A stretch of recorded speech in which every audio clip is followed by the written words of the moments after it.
Hujambo na karibu tena mtazamaji wa The World News katika kipindi hiki cha ulimwengu wa siasa. Mimi ni Adam Hussein.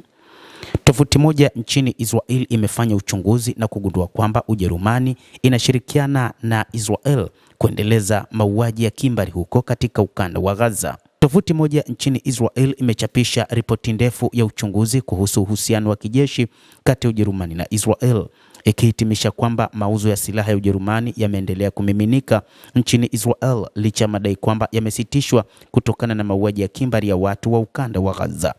Ripoti hiyo iliandaliwa na mwandishi Hanno Holstein imeeleza kwamba Ujerumani imevuka mipaka ya kisheria katika kutumia silaha huko Israel na kwamba haikuacha kutoa silaha kwa Israel kwa ajili ya mauaji ya kimbari ya watu wa Gaza, bali ilifanya makubaliano mapya ya pande mbili ya usalama wa mtandao na kuendelea kutumia silaha. Ripoti ya Holstein imeeleza kuwa matukio ya hivi karibuni katika uhusiano wa Ujerumani na Israel yamefichua mabadiliko makubwa ambayo yanazidi msaada wa kidiplomasia hadi ushirikiano wa kina wa kijeshi na kiusalama ambao duru za hivi punde za haki za binadamu zimeuelezea kuwa unachangia moja kwa moja katika mauaji ya kimbari ya watu wa ukanda wa Gaza.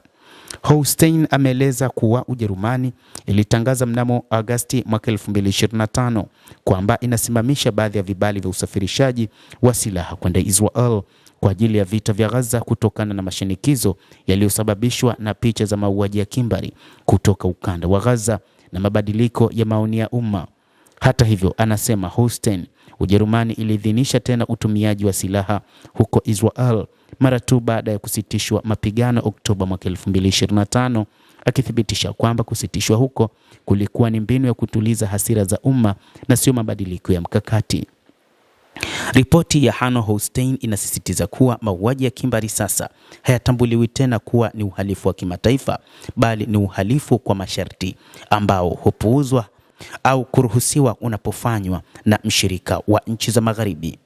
Taarifa iliyotolewa na Wizara ya Afya ya Palestina imeeleza takwimu zake za hivi karibuni kwamba Wapalestina zaidi ya 71,000 wameuawa katika vita vya mauaji ya kimbari yaliyoanzishwa na utawala wa Israel dhidi ya ukanda wa Gaza Oktoba mwaka 2023.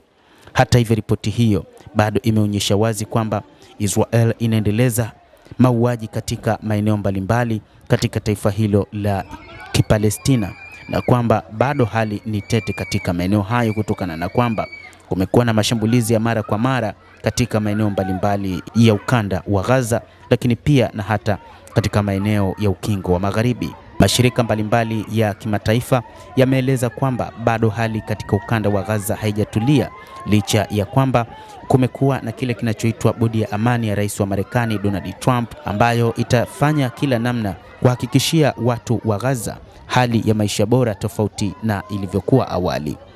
Mtazamaji wa The World News, endelea kutufuatilia, lakini usisahau kulike, usisahau kucomment, kadhalika kusubscribe channel yetu hii ili upate habari hizi kwa mapana kupitia The World News. Mimi ni Adam Hussein, endelea kuwa nasi wakati wote, endelea kutufuatilia uyajue mengi yanayojiri duniani.